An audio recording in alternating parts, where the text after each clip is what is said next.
आप लोग कानपुर से हैं कि कोलकाता से हैं? इसको टेराकोटा बोलते हैं ना?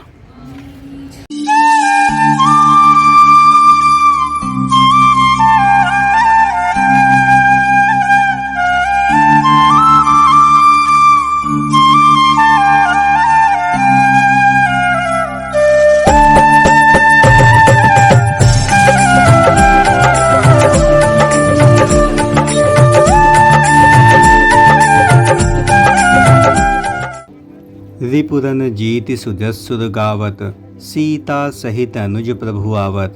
अर्थात शत्रु को रण में जीत करके सीता और लक्ष्मण सहित प्रभु श्री राम स्वयं अयोध्या पधार रहे हैं और सभी देवतागण उनका सुंदर यशगान कर रहे हैं। राम राम दोस्तों, मैं भगवान राम का वंशज अभयवीर आपका आपके चैनल में हार्दिक स्वागत एवं अभिनंदन करता हूँ। दोस्तों, आज मैं आपको मनमोहक दिव्य अयोध्या के तेजी से बदलते स्वरूप एवं राम मंदिर के मुख्य मार्ग धर्मपथ के श्री राम हेरिटेज वाक के रूप में विकसित किए जाने के संदर्भ में सबसे नवीनतम एवं एक्सक्लूसिव जानकारी प्रस्तुत करूंगा। प्रभु श्री राम के मंदिर की ओर जाने के सबसे सुंदरतम मार्ग धर्मपथ मार्ग ने अयोध्या के सुंदर स्वरूप को पूरी तरीके से बदल कर रख दिया है और धार्मिक पर्यटन नगरी के रूप में अयोध्या को विकसित करने की दिशा में महत्वपूर्ण प्रयास किया है। और इस परिसर में दोनों किनारों पर सैकड़ों की संख्या में यहाँ पर रामायण कथा पर आधारित भित्ति चित्र या म्यूरल आर्ट्स निर्मित किए गए हैं और वर्तमान में लगभग 80 से 90 की संख्या में इन सभी म्यूरल आर्ट के निर्माण कार्य लगभग पूर्ण कर लिए गए हैं। यहाँ आप सामने देख सकते हैं कि कोलकाता के कारीगरों के द्वारा यहाँ पर रामायण प्रसंग पर आधारित अद्भुत भित्ति चित्र का निर्माण कार्य किया जा रहा है।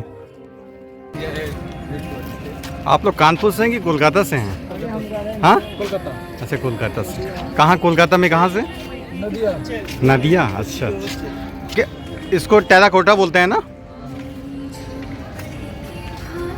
सामने दिख रहे भित्ति चित्र या टेराकोटा को यदि आप ध्यानपूर्वक देखें तो यहाँ पर उभार बनाने के लिए यहाँ पर बेहतरीन मटेरियल्स का उपयोग किया जा रहा है जिनकी आयु कई वर्षों तक मानी जाती है।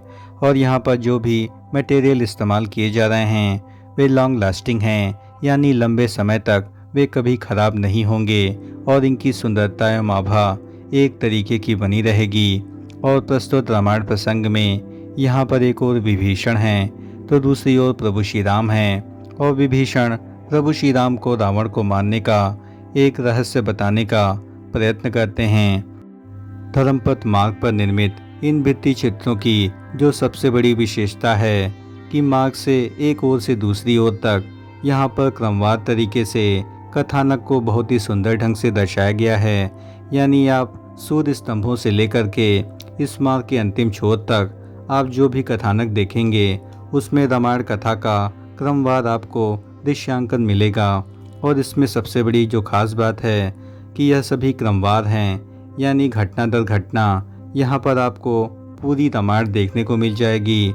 और यदि आपने रामायण को ध्यानपूर्वक देखा है तो आपको इन सभी भित्ति चित्रों का आशय एवं इनकी आकृतियाँ पूरी तरीके से समझ में आ जाएंगी।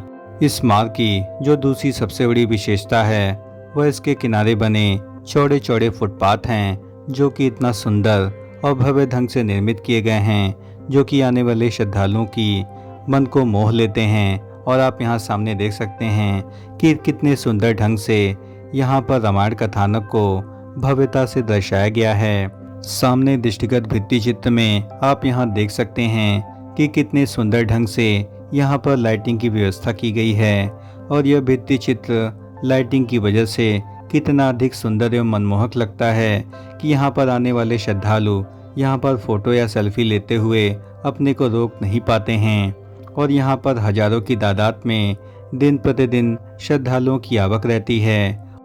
प्रस्तुत रामायण प्रसंग में आप स्पष्ट रूप से देख सकते हैं कि स्वर्ण मृग को देख करके प्रभु श्री राम एवं लक्ष्मण जी अपने को रोक नहीं पाते हैं और उसकी खोज में दूर तक वन में निकल आते हैं। और इस स्थिति का फायदा उठाते हुए अधर्मी पापी रावण ने माता सीता का हरण कर लिया और इस स्वर्ण मृग के बारे में कथानक प्रचलित है कि यह रावण के मामा मारीच के रूप में उपस्थित था और रावण के षड्यंत्र के स्वरूप उसने अपना भेष एक स्वर्ण मृग के रूप में कर लिया था। और इसके बाद मारीच सोने को मृग बना करके पंचवटी जा पहुंचा, जहां पर प्रभु श्री राम एवं लक्ष्मण ने उसे देख करके उसका वन में पीछा किया और अपने बाण से उसे 100 योजन दूर ढकेल दिया और तब से वह प्रभु श्री राम का अनन्य भक्त बन गया। इस प्रसंग को कितने सुंदर ढंग से यहाँ पर भित्ति चित्र के रूप में निर्मित किया गया है और यहाँ पर जो आकृतियों के उभार एवं उनकी जीवंतता है वह काफ़ी अधिक मनमोहक एवं दिव्य प्रतीत होती है। और इस मार्ग को श्री राम हेरिटेज वॉक के रूप में विकसित करने के संदर्भ में विकास प्राधिकरण एवं अयोध्या प्रशासन ने हमें यह जानकारी प्रदान की कि इस मार्ग के चौड़ीकरण का कार्य अगले महीने से आरंभ कर दिया जाएगा और इस संदर्भ में DPR तैयार किया जा रहा है और प्रदेश शासन की अनुमति मिलते ही यहाँ पर निर्माण कार्यों को तेजी से आरंभ कर दिया जाएगा। और वर्तमान में लोकसभा चुनाव होने के कारण अभी आचार संहिता लगी है, अतः सरकार द्वारा विकास कार्य प्रभावित हैं और चुनाव खत्म होते ही यहाँ पर विकास कार्यों को तीव्र गति से आरंभ कर दिया जाएगा। श्री राम हेरिटेज वॉक के रूप में धर्मपथ मार्ग को विकसित करने के लिए यहाँ पर किनारे बने जो फुटपाथ हैं उनको और भी अधिक चौड़ा किया जाएगा और साथ ही इस मार्ग की चौड़ाई 14 मीटर से बढ़ा करके 22 मीटर की जाएगी, जिससे यह मार्ग अत्यधिक मनमोहक एवं दिव्य प्रतीत होगा।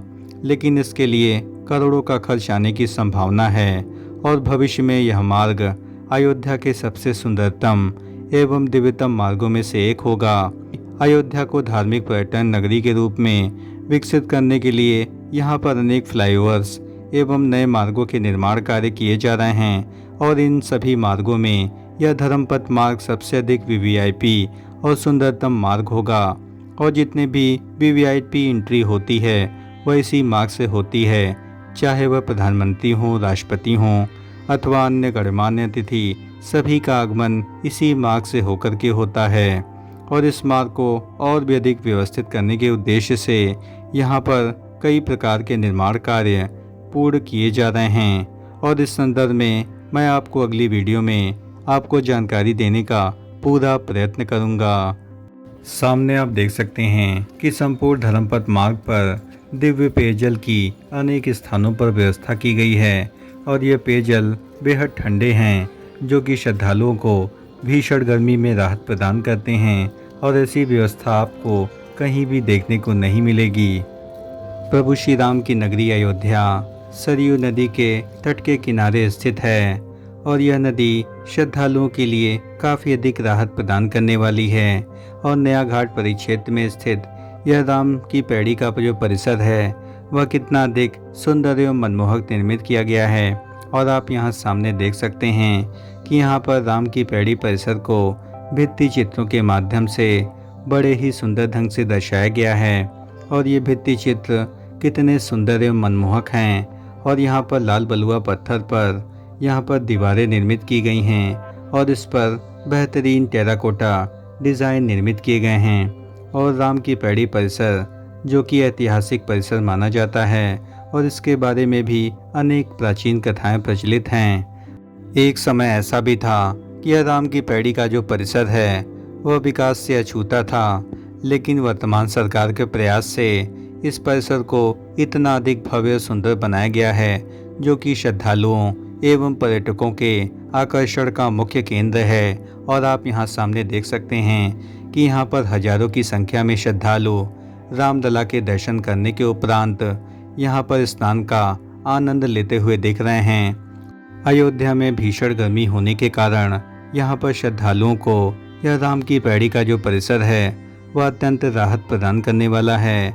और भीषण गर्मी और यहाँ पर लू की मार झेलते हुए पर्यटक यहाँ पर आकर के काफ़ी अधिक राहत महसूस करते हैं और यहाँ पर सरयू मैया के दिव्य जल से स्नान करते हुए वे अपने आप को पवित्र महसूस करते हैं। सरयू नदी के जल को ही धारा के विपरीत मोड़ करके यहाँ पर मशीनों के द्वारा इस जल को राम की पैड़ी परिसर में लाया जाता है और पंपों के माध्यम से यहाँ पर परिसर में सरयू नदी का जल चारों ओर आपको दिख रहा होगा और सरयू नदी के जल को दोबारा से नदी में ही प्रवाहित कर दिया जाता है और यहाँ पर घाटों की सुंदरता एवं उनके पुनर्जीवीकरण के लिए अनेक प्रयास हुए हैं और इसी अयोध्या के नया घाट परिसर से लेकर के गुप्तार घाट परिसर तक विकास कार्यों को तेजी से किया जा रहा है और लगभग 10 किलोमीटर लंबे नया घाट परिक्षेत्र से गुप्तार घाट तक मार्ग निर्मित किया जा रहा है। यानी आप नया घाट परिक्षेत्र से होकर के गुप्तार घाट तक आसानी से जा सकते हैं। दोस्तों, मनमोहक अयोध्या के बदलते स्वरूप एवं धर्मपथ मार्ग के सुंदरतम निर्माण कार्यों के विषय में हमारे द्वारा दी गई जानकारी यदि आपको जरा भी पसंद आई हो तो इस चैनल का हृदय से समर्थन करें, इस चैनल को लाइक करें, शेयर करें एवं सब्सक्राइब करें और कमेंट बॉक्स में पूरी आत्मीयता से जय श्री राम जरूर लिखें। धन्यवाद। राम राम राम राम।